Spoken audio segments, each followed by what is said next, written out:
শান্তিপূর্ণভাবে কর্মসূচি পালন করলাম। 24 ঘন্টা আলটিমেটাম এখানে দিয়ে গেলাম।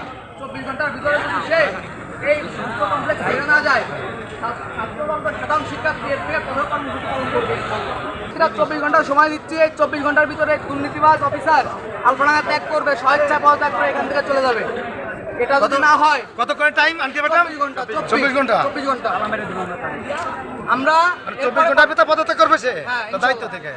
ওই 24 ঘন্টার ভিতরে যদি সে পদত্যাগ না করে, আমরা এরপরে কঠোর কর্মসূচি পালন করবো। আর শুধু নাজমুল নয়, আলফাডাঙ্গার যে কোনো বাসে যত দুর্নীতিবাজ অফিসার আছে, যে দপ্তরেই হোক, প্রত্যেকটা দপ্তরে আমরা তুলে ধরবো। প্রত্যেকটা দুর্নীতিবাজকে আলফাডাঙ্গার জনগণের সামনে তুলে ধরবো।